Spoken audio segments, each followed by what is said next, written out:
Sekiro!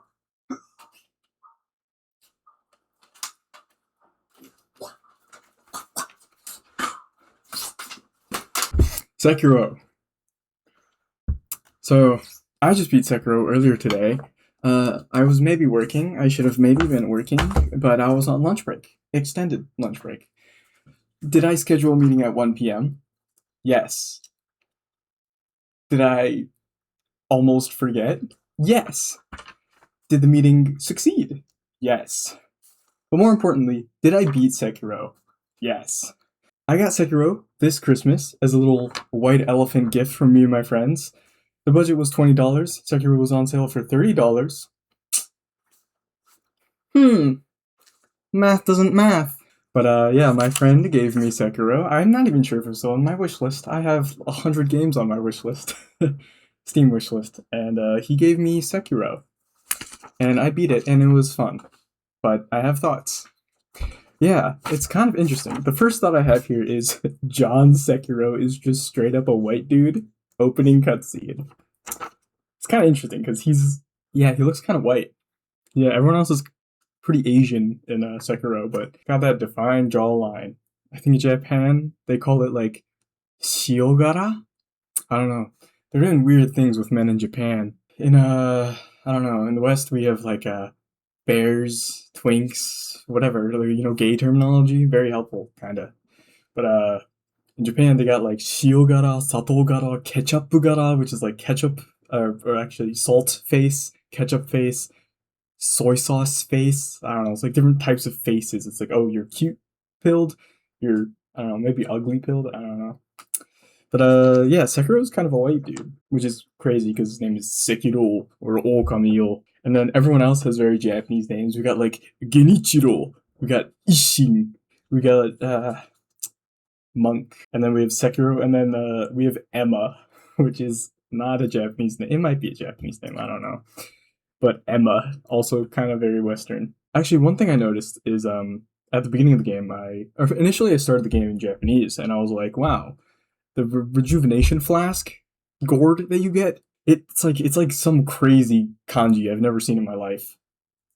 But I've always wanted one of those. At my house, we have like, I don't know, we have like a flask. It's like a golden sake flask. I've always wanted to drink from one of those or have like my own like gourd water bottle. I've always liked flasks in general, not just for alcohol, but they just look. You ever see like, what's that guy in Street Fighter? The guy that knows the drunken fist. He just, dude, it's amazing. It's awesome. It's hype. It just makes you. It makes people alcoholics. I swear. But yeah, another thing I noticed, when I changed the language back to English and replayed basically the first hour, like, all right, you're learning how to block, you're learning how to slash, you got your prosthetic, you got your shuriken, and then you get to fight the chained ogre.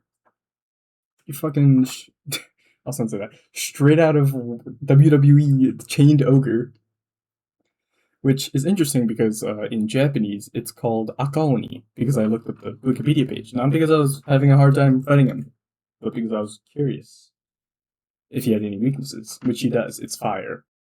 Yeah, it's called Akaoni, which is like, a cultural thing. In Japan, we have the Akaoni and the Aoni. I think it comes from the fable of Momotaro, but it might not be.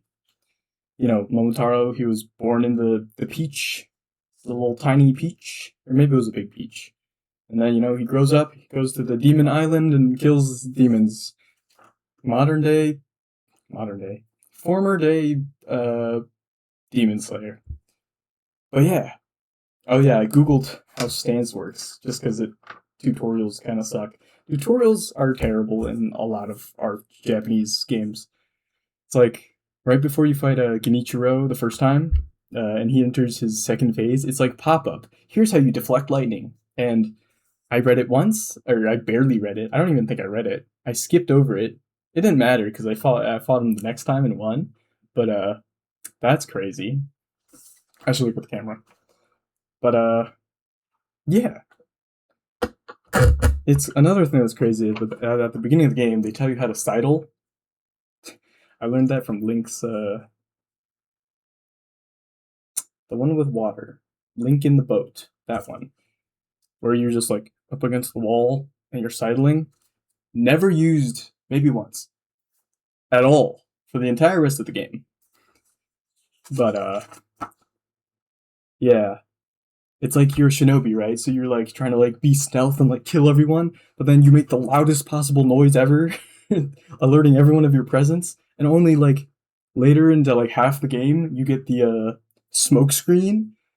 It flashes smoke. I think it flashes blood smoke. I don't know. It flashes smoke when you like slice someone's head off. It's really cool. I like it. And then you can like combo that with other stuff. But yeah, not too many shinobi moments, which I guess it's not a stealth game. It's a Souls-like, but it's still very fun. I wished for more of that. Because in the game you get a few skills, but I never got enough skills to fully upgrade anything. Actually, I did. I upgraded the first tree where you get like the triple slice move, or I never even used it because I was at the end of the game already. But you get that move, but I don't know. It just feels the thing with Souls games is you have like 4 endings. I got the default ending, or like the normal ending where you know 4 phase. You got Ishin, but yeah, I'm not sure if I like how branched it is. I remember Miyazaki, I read an interview of his once, or maybe it was a Reddit post, where he was like, yeah, I like it how people can like choose their own story, find their own ending. And it's like, I guess, but the bad ending where you defect is basically just like one text option.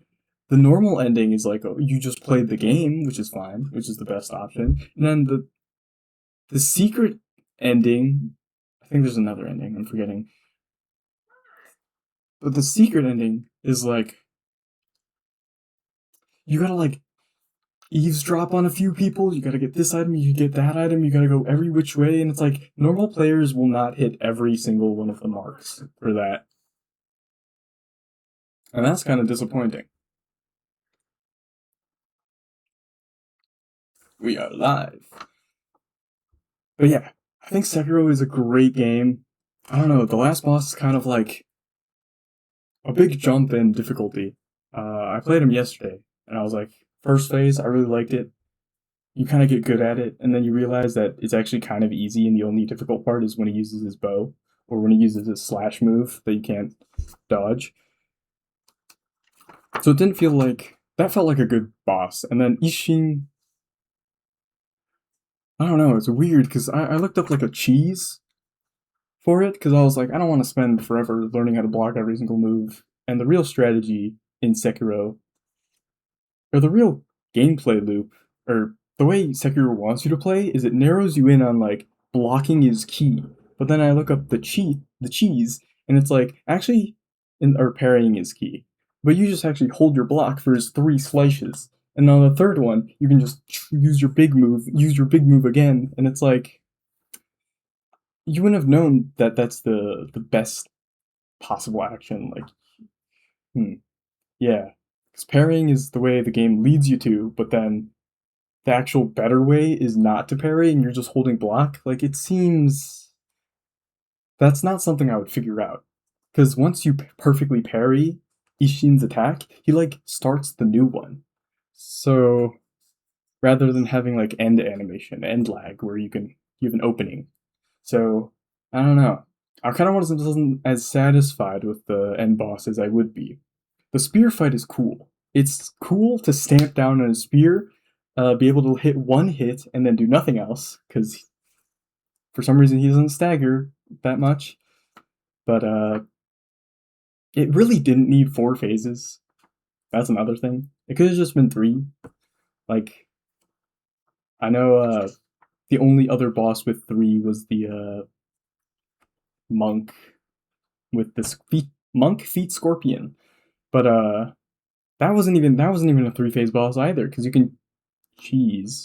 can assassinate him ninja style, real, during his second phase when he's doing his shadow clone jutsu. So that was really cool.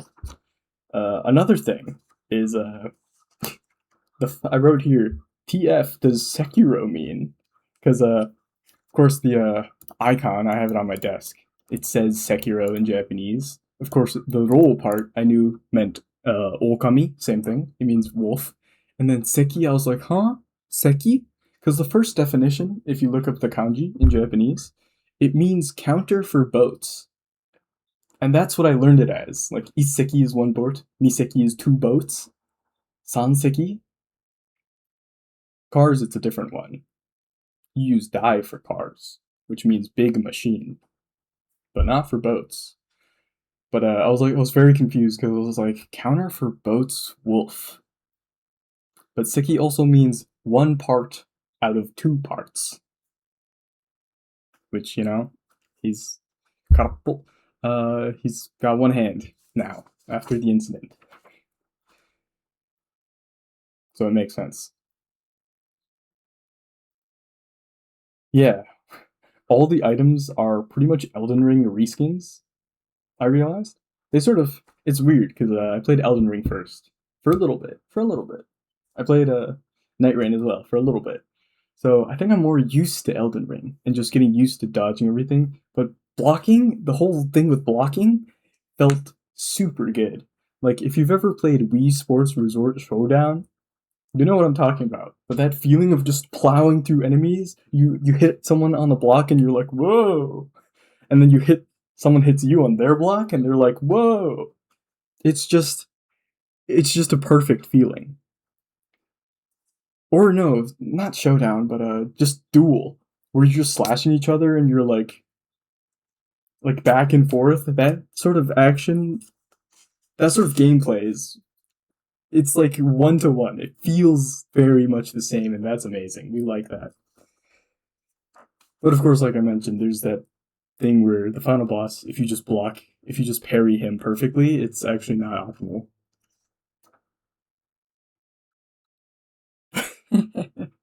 It's funny because I wrote a sword cannot beat spear, frowny face.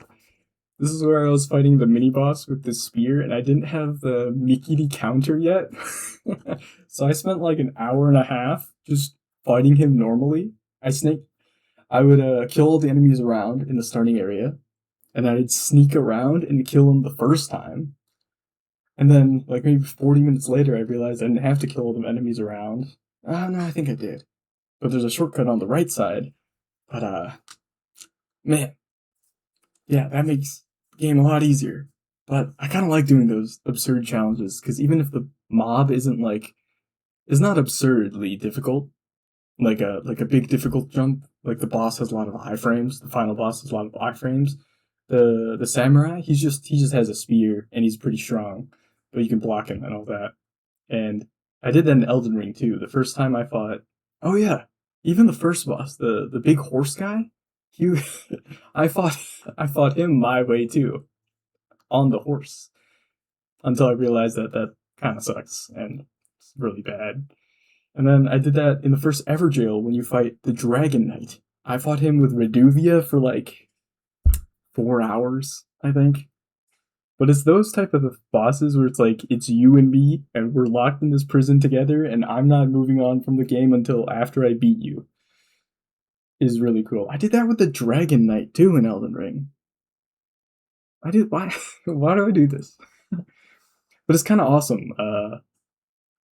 because you find your own way. But like I said, the endings are like you got to look up the wiki. Sorry, Miyazaki, you got to look up the wiki. But they really took it to stride with Elden Ring, where it is open world, and even though this area, the red area, is like completely out of your level, it's still fun to go to.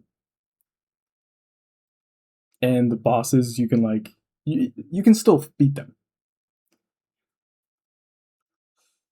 because yeah, yeah, they did great with Elden Ring. I think I liked Elden Ring more, is what I'm trying to say. I do like the samurai aesthetic, but it's like I don't know. Elden Ring's scope is much bigger. Maybe I know more about the lore of Elden Ring, but I don't know. Sekiro's lore just kind of felt like Elden Ring, comma Japan, Dark Souls, comma Japan. Maybe it felt new for Dark Souls players, but Sekiro felt like an Elden Ring thing, Elden Ring reskin, but you can block. Still very cool though. But yeah, what I was saying earlier, how you can find your different way. Because I beat Genichiro the first time, like not late. I couldn't figure out how to get up to the top of Ashina Castle because you just gotta grapple through a point in the roof. I had to have my friend tell me, but by that point I had already explored half of the cavern and half of the what is it? Half of the abandoned area, abandoned cavern, which leads to the monkey. But like you don't get to the monkey, the abandoned forest, the fog forest, and then the cold ravine area. And I've already explored half of that already.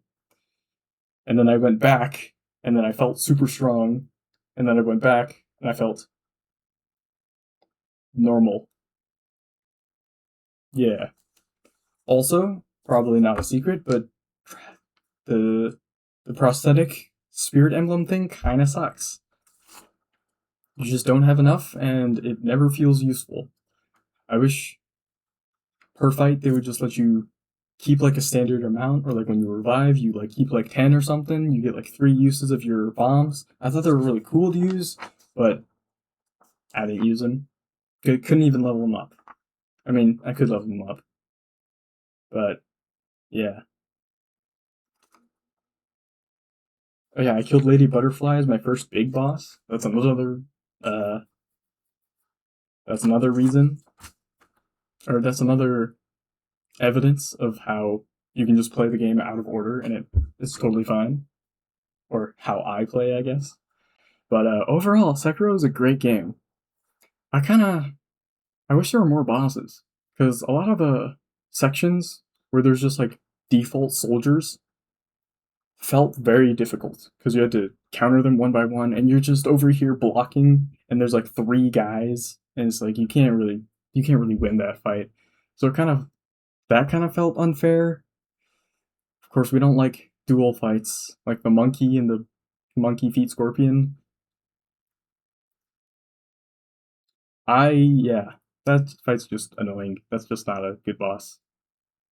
I think there's a any boss that feels fun is where you're blocking all the time, and it doesn't feel like you're just running away waiting for them to use their big move